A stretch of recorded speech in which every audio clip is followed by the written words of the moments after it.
Good morning, good evening. This is TV Papua News of January 2015 with the following items. Over 100 Papuans arrested and dozens of houses burned down. 19-year-old Papuan Mekinawipa shot by the Indonesian police in Timika. Free West Papua campaign demonstrate against violence in West Papua. ULMWP representatives organize a meeting in the Netherlands. Looking Ground step up for West Papua and global justice. Petition demanding freedom for West Papua. PNG Prime Minister wants to do more for Melanesians in West Papua. Over 100 Papuans arrested and dozens of houses burned down. West Papuans stripped, arrested and herded at gunpoint by Indonesian police.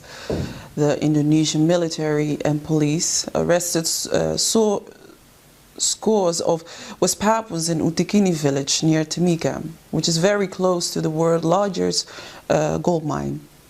According to reports, up to 116 West Papuan men, women and children were arrested and tortured.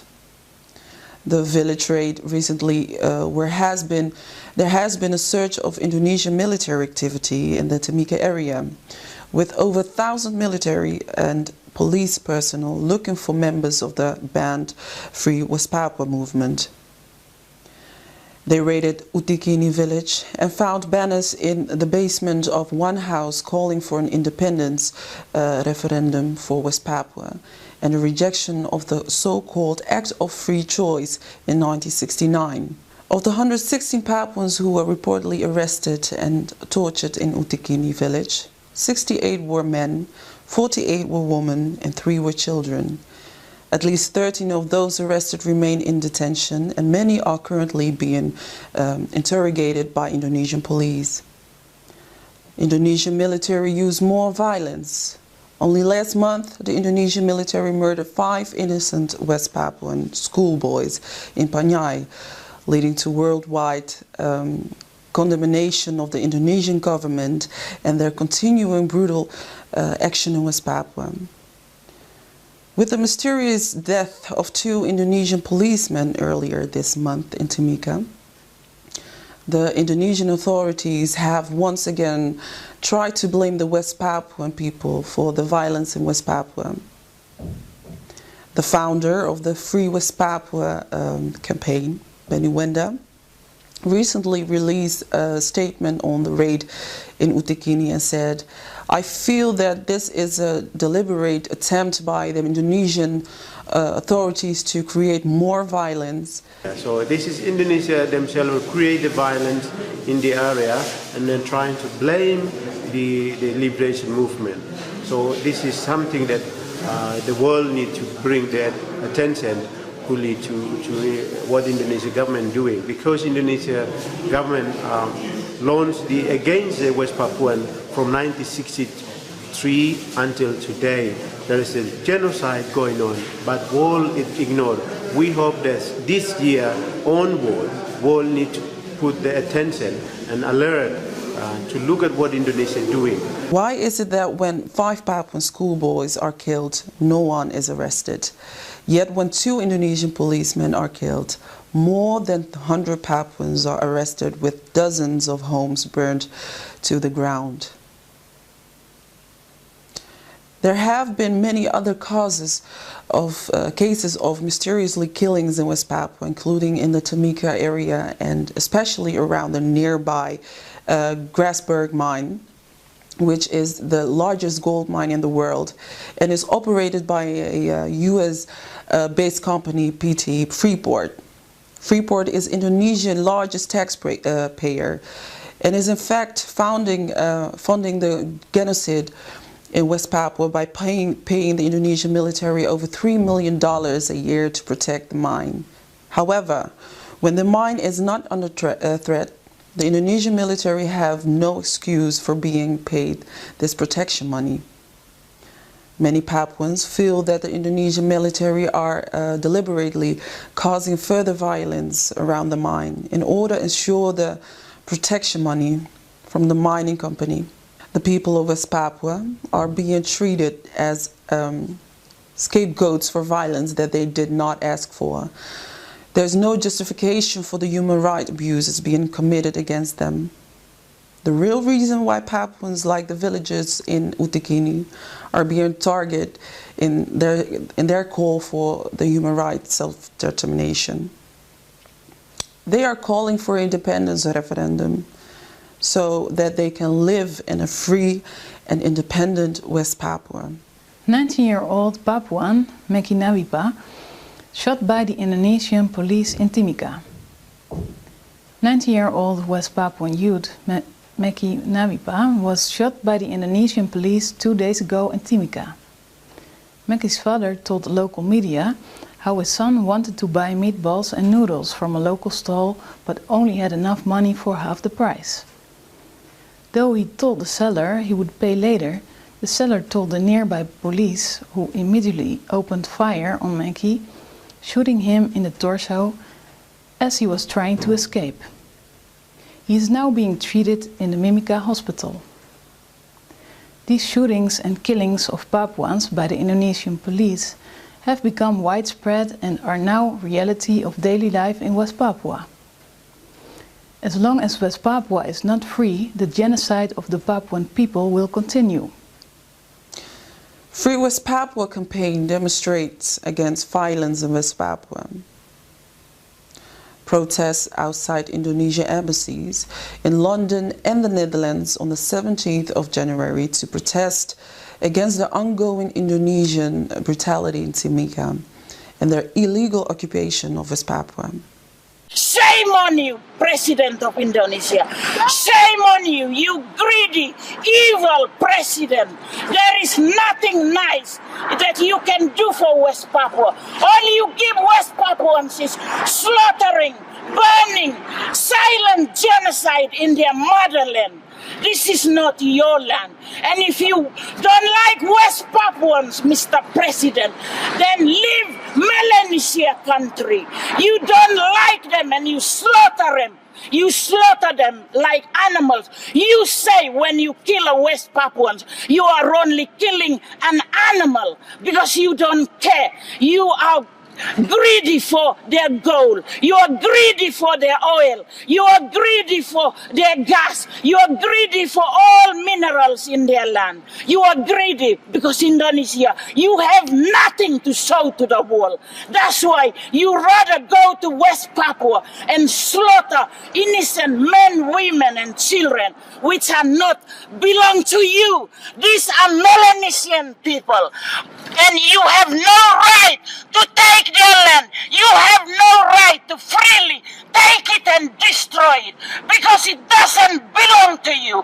You are an abuser of the world, abuser of human life. You have no respect for West Papuans. You have no respect for human life. Only greed, and you as a powerful man, you think. But hell awaits you. Hell awaits you. ULMWP representatives organized a meeting in the Netherlands and West Papua resubmits application for MSG membership. On Saturday, January 10th, an information meeting took place on the United Liberation Movement for West Papua. The new umbrella organization formed last month in Port Vila, Vanuatu. Benny Wenda, ULMWP spokesman, and Leonita Ngahma, ULMWP member, gave information about the Saralana Declaration, signed in Port Vila. Tujuan dari organisasi ini juga terutama untuk Melanesia, jadi itu agenda utama dari organisasi baru ini untuk karena pentingnya untuk kami harus mendaftarkan diri.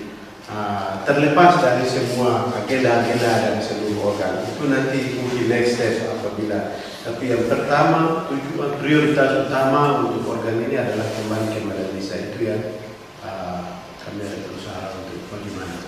So that is the very first step that we are concentrating on, going back, getting West Papua back into Indonesia. That's the very first step that we need to focus on right now before even thinking of any other steps.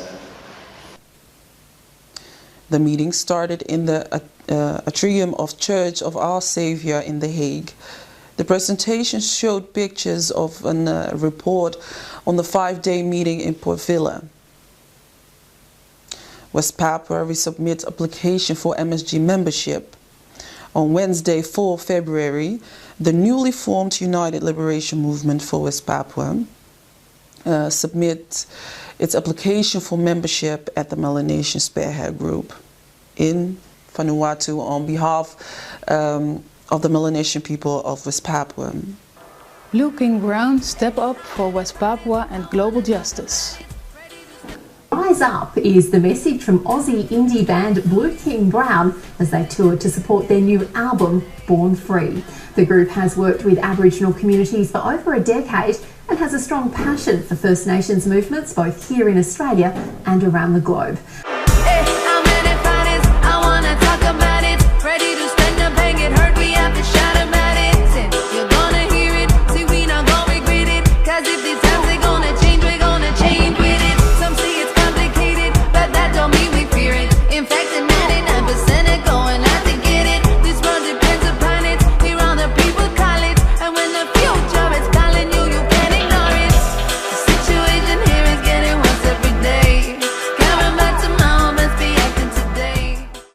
Petition demanding freedom for West Papua. The Working Committee of PNG Union for Freedom of West Papua announced its activities for 2015 and beyond during first press conference. A message from the PNG Union for Freedom of West Papua Working Committee, which held its first press conference at the PNG National Parliament in Waigani. Once more, we encourage all supporters to sign and widely share Governor Gary Jufa's petition on West Papua. The petition demands freedom for West Papua has received global support.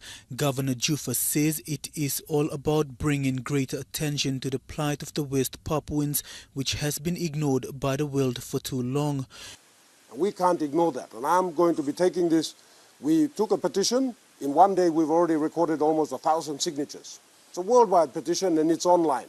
It's available on my Facebook page, and it's also available on various other social media platforms.